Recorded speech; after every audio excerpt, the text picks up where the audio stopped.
Et voilà, j'espère que les problèmes se sont bien passés. On arrive du coup au français avec aujourd'hui quelque chose de plus cool, de plus sympa.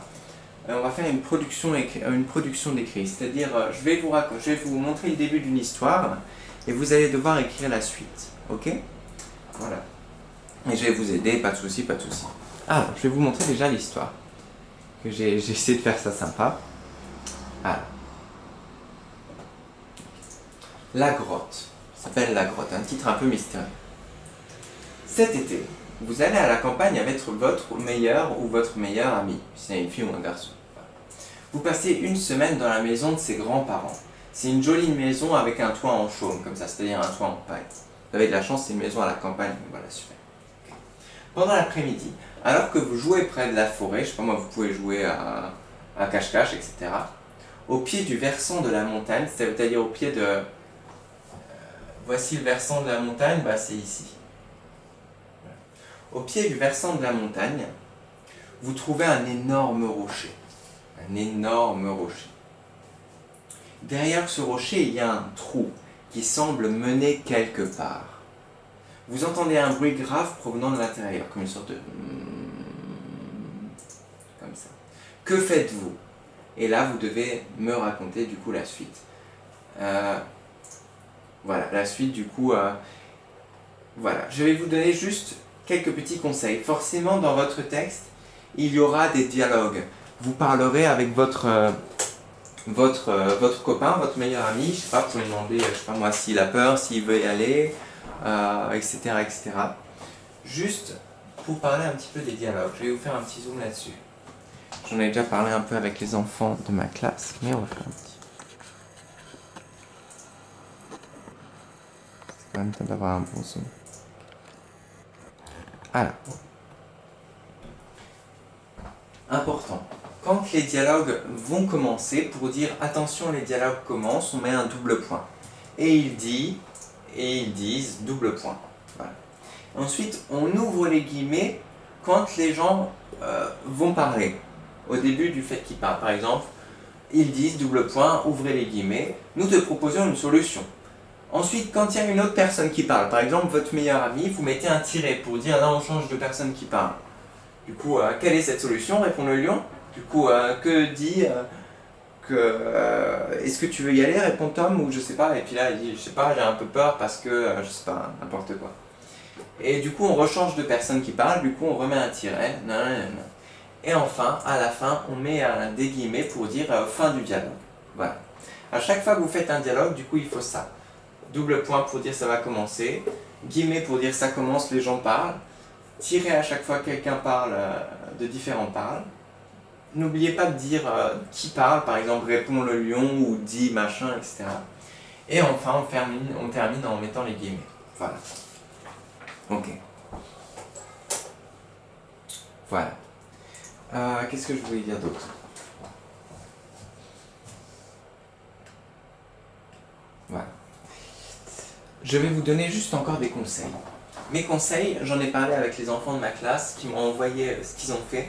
D'ailleurs, ce serait super important que vous nous envoyiez avec Madame Roth et Madame Rubeck ce que vous faites pour qu'on puisse vous aider, vous donner des idées, des solutions, des choses comme ça, et puis qu'on puisse juste être fiers de vous aussi et voir comment vous travaillez, etc.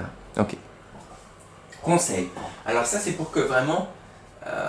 ce soit super intéressant ce que vous lisiez et qu'on est vraiment dans ce que vous lisez. Il faut que vous décriviez tout comme si vous y étiez.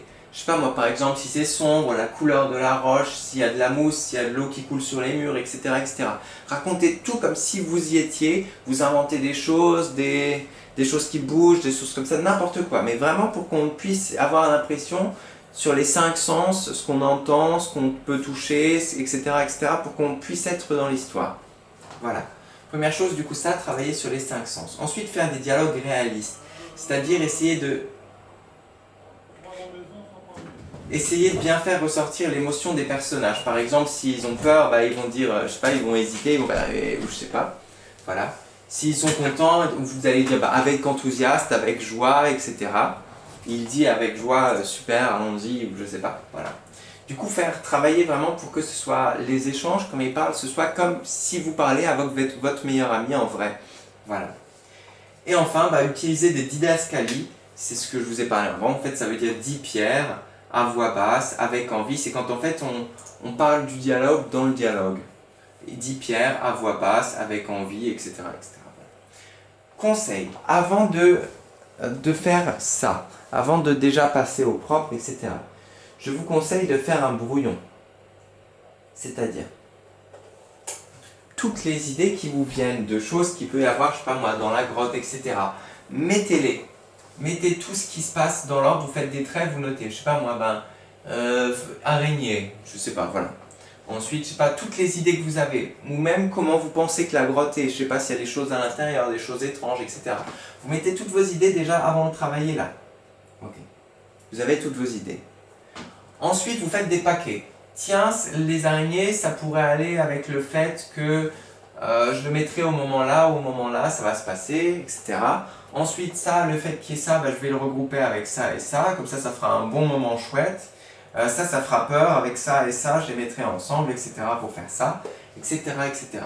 Faites vraiment cet effort de vraiment faire des tirés, mais vraiment, ce sera moche, hein. C'est fait pour être moche, un brouillon, dans votre cahier d'essai, sur une feuille, je sais pas. Et voilà, pour vraiment que ce soit bien organisé, ce soit logique en fait, et qu'il y ait une fin aussi.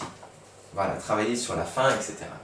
Dès que vous avez tout, vous avez la fin, tout, etc., etc., vous pouvez passer au propre. Je vais juste vous montrer à quoi ressemblait un brouillon de quelqu'un qui s'appelle Faubert, qui était un écrivain. Pour vous dire que les brouillons, ça ne doit pas être joli. Ok. Alors, où est son brouillon? Voilà. Regardez, même à l'époque, ils écrivaient bien, mais les brouillons, c'était, c'est normal, c'est fait pour être raturé, moche, etc. Hein, vous avez vu, hein. Voilà. Mais par contre, voilà. Par contre, au propre, il faudra que ce soit un peu plus propre. Et voilà, du coup, je vous laisse faire ça. Je vais juste vous donner un nombre de lignes maximum. On va dire en 10-15 lignes maximum. 15 lignes vraiment grand maximum, je pense. Voilà. On fera peut-être encore une autre séance là-dessus pour améliorer ce texte encore, pour ajouter des choses, que ce soit plus intéressant, etc. Mais 15 lignes max, c'est déjà beaucoup. Hein. C'est déjà très bien, c'est ce qu'il faut pour passer au CM2, c'est pouvoir écrire un texte de 15 lignes, bien organisé, etc. C'est ce qu'il faut pour passer au CM2. Je vous laisse faire ça. Voilà, ça va vous faire déjà un bon travail. Et ensuite, on se retrouve pour les mathématiques. À tout de suite. Bon courage et bonne invention à vous. Et je suis impatient de lire Madame Roth et Madame Rubeck, pareil, sur le Discord. Prenez-nous en photo, envoyez-nous ça, on sera super, mais alors super content de lire ce que vous avez fait. Et voilà, ça me fera très plaisir.